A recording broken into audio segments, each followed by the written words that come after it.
আপনারা ইতোমধ্যে অবগত রয়েছেন যে ৫ ব্যাংক একীভূতকরণ প্রক্রিয়া প্রায় শেষ এবং এই ৫টি ব্যাংক মিলে একটি বড় ইসলামী ধারার ব্যাংক গঠিত হচ্ছে, যার নাম হল ইউনাইটেড ইসলামিক ব্যাংক। এই ব্যাংকটি সম্পূর্ণ সরকারি মালিকানায় পরিচালিত হবে। বিষয়টি বাংলাদেশের ৫ ব্যাংকের গ্রাহকদের জন্য একটি দারুণ সুখবর। এই সংক্রান্ত একটি তথ্যবহুল প্রতিবেদন প্রকাশ করে জনপ্রিয় দৈনিক প্রথম আলো পত্রিকা, আপনারা যেটা স্ক্রিনে দেখতে পাচ্ছেন। পত্রিকার শিরোনামেই বলা হচ্ছে ৫ ব্যাংক একীভূত হচ্ছে, দায়িত্ব নিল সরকার।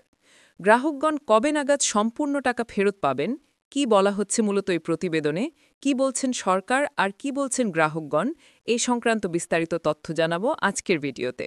প্রিয় ভিউয়ার্স, আসসালামু আলাইকুম। আজকের নতুন ভিডিওতে আপনাকে স্বাগত জানাচ্ছি। আপনি যদি আমার চ্যানেলে নতুন হয়ে থাকেন তাহলে এরকম নতুন নতুন ভিডিওর আপডেট পেতে চ্যানেলটি সাবস্ক্রাইব করে রাখুন। ভালো লাগলে লাইক কমেন্ট করুন আর সম্পূর্ণ ধারণা পেতে পুরো ভিডিওটি না টেনে দেখুন। তাহলে শুরু করা যাক। সংকটে পড়া ৫ বেসরকারি ব্যাংক একীভূত করার প্রস্তাব অনুমোদন করেছে অন্তর্বর্তী সরকারের উপদেষ্টা পরিষদ। First Security Islami Bank, Global Islamic Bank, Union Bank, Exim Bank ও সোশ্যাল ইসলামিক ব্যাংককে নিয়ে এখন নতুন একটি শরিয়া ভিত্তিক ব্যাংক করা হবে। নতুন ব্যাংকের জন্য নাম প্রস্তাব করা হয়েছে দুটি: ইউনাইটেড ইসলামিক ব্যাংক ও সম্মিলিত ইসলামিক ব্যাংক। ব্যাংকটি পরিচালিত হবে বাণিজ্যিকভাবে ও পেশাদারির ভিত্তিতে। গতকাল রাজধানীর তেজগাঁয়ে প্রধান উপদেষ্টার কার্যালয়ে অনুষ্ঠিত উপদেষ্টা পরিষদের বৈঠকে সভাপতিত্ব করেন প্রধান উপদেষ্টা অধ্যাপক মোহাম্মদ ইউনুস। বৈঠক শেষে রাজধানীর ফরেন সার্ভিস একাডেমিতে সংবাদ সম্মেলন করে এই অনুমোদনের কথা জানান প্রধান উপদেষ্টার প্রেস সচিব শফিকুল আলম।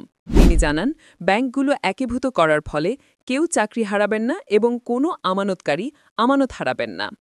সংবাদ সম্মেলনে জানানো হয়, প্রাথমিকভাবে নতুন ব্যাংকের অনুমোদিত মূলধন হবে ৪০,০০০ কোটি টাকা ও পরিশোধিত মূলধন হবে ৩৫,০০০ কোটি টাকা।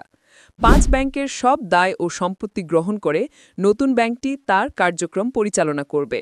পরিশোধিত মূলধনের মধ্যে ২০,০০০ কোটি টাকা সরকার দেবে, এর মধ্যে ১০,০০০ কোটি টাকা নগদে দেওয়া হবে আর বাকি ১০,০০০ কোটি টাকা সুকুক বন্ড ছাড়ার মাধ্যমে সংগ্রহ করা হবে। সুকুক হল শরিয়া ভিত্তিক একটি ইসলামী বন্ড যা সুদযুক্ত বন্ডের বিকল্প হিসেবে ব্যবহৃত হয়। এটি একটি আরবি শব্দ যার অর্থ আইনি দলিল বা চুক্তিপত্র।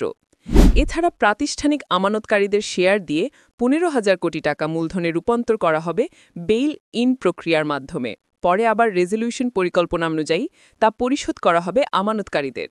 যে প্রক্রিয়ার মাধ্যমে আমানতকারী ও অন্যান্য পাওনাদারের ঋণের একাংশ বাতিল হয়ে শেয়ারে রূপান্তরিত হয়, সেটাই হচ্ছে বেইল ইন। নতুন ব্যাংকটি প্রাথমিকভাবে রাষ্ট্র মালিকানায় হবে, পরে পর্যায়ক্রমে মালিকানা বেসরকারি খাতে হস্তান্তর করা হবে।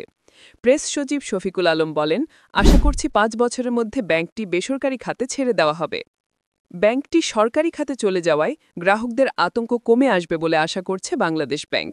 পাশাপাশি আতঙ্কিত ক্ষুদ্র গ্রাহকদের টাকা ফেরত দেওয়ার পরিকল্পনা করছে নিয়ন্ত্রক সংস্থাটি।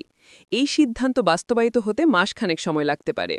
বাংলাদেশ ব্যাংকের গভর্নর এহসান এইচ মনসুর বিশ্বব্যাংক ও আন্তর্জাতিক মুদ্রা তহবিলের বার্ষিক সম্মেলনে যোগ দিতে যাচ্ছেন যুক্তরাষ্ট্রে। ১৩ থেকে ১৮ অক্টোবর এই সম্মেলন। গভর্নরের ফেরার কথা নভেম্বরের প্রথম সপ্তাহে।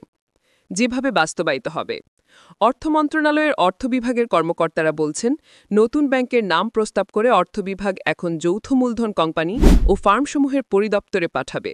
নাম অনুমোদিত হলে গঠন করা হবে company. Bangladesh securities and exchange commission থেকেও অনুমতি নিতে হবে। এরপর নতুন ব্যাংকের অনুমোদনের জন্য বাংলাদেশ ব্যাংকে আবেদন করবে সরকার, যাতে পরিচালনা পর্ষদ ও চেয়ারম্যানের নাম থাকতে হবে।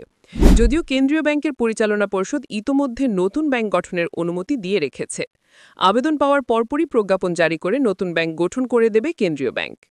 প্রস্তাবিত ব্যাংকের জন্য একটি অফিস রাজধানীর সেনা কল্যাণ ভবনে ঠিক করা হয়েছে বলে জানা গেছে। ব্যাংকটি সরকারের প্রতিশ্রুত ২০,০০০ কোটি টাকা মূলধন পেলে ৫ ব্যাংকে প্রশাসক বসাবে বাংলাদেশ ব্যাংক। এই পর্যায়ে ৫ ব্যাংকে অধিগ্রহণ করে নেবে নতুন ব্যাংক। বদলে যাবে ৫ ব্যাংকের সাইনবোর্ডও। কেন একীভূত? উপদেষ্টা পরিষদে উপস্থাপিত সারসংক্ষেপে বলা হয়েছে, ব্যাংক খাতে সুশাসন পুনঃপ্রতিষ্ঠা, জবাবদিহি নিশ্চিতকরণ সহ সামগ্রিক আর্থিক শৃঙ্খলা আনার উদ্দেশ্য নিয়ে ব্যাংক খাত সেক্টর সংস্কার কর্মসূচি গ্রহণ করেছে Bangladesh bank.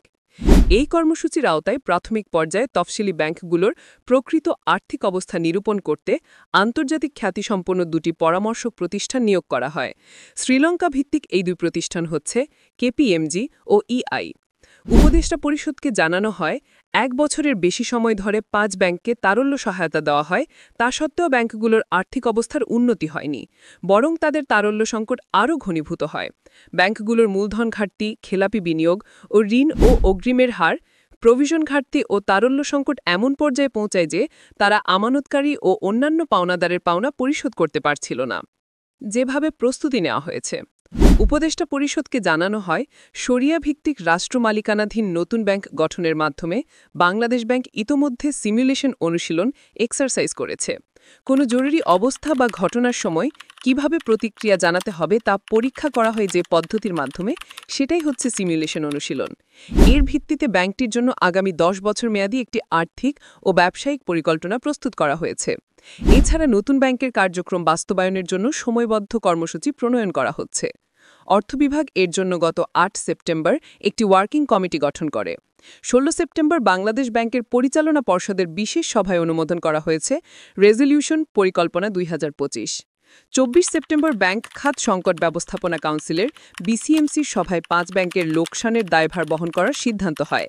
Bangladesh bank ২৮ September পর্যন্ত ৫ ব্যাংকের শেয়ারের অভিহিত মূল্য, বাজার মূল্য ও প্রকৃত সম্পত্তি মূল্য এনএভি পর্যালোচনা করে দেখেছে। প্রতিটি ব্যাংকের এনএভি ঋণাত্মক এবং প্রতিটিতে বিপুল পরিমাণ মূলধন ঘাটতি, মন্দ সম্পদ ও তারল্য সংকট রয়েছে। একীভূত হওয়ার তালিকায় থাকা সোশ্যাল ইসলামিক ব্যাংকের ম্যানেজিং ডিরেক্টর শফিউজ্জামান প্রথম আলোকে বলেন, ব্যাংক খাত তথা আর্থিক খাতের স্বার্থে ৫ ব্যাংকের একীভূত হওয়ার পদক্ষেপ একটি উত্তম সিদ্ধান্ত। এতে ৫ ব্যাংকের ৯০ লাখ আমানতকারীর স্বার্থ সুরক্ষিত পাবে। সংশ্লিষ্ট পক্ষগুলোর উচিত হবে এই সিদ্ধান্ত বাস্তবায়নে সহায়তা করা। আশা করি বিষয়টি বুঝতে পেরেছেন। আর আজকের ভিডিওটি এই পর্যন্তই। আশা করি ভিডিওটি আপনাদের ভালো লেগেছে। ভিডিওটি ভালো লাগলে লাইক আর কমেন্ট করতে ভুলবেন না। দেখা হবে অন্য কোনো ভিডিওতে। সেই পর্যন্ত সবাই ভালো থাকবেন। ধন্যবাদ।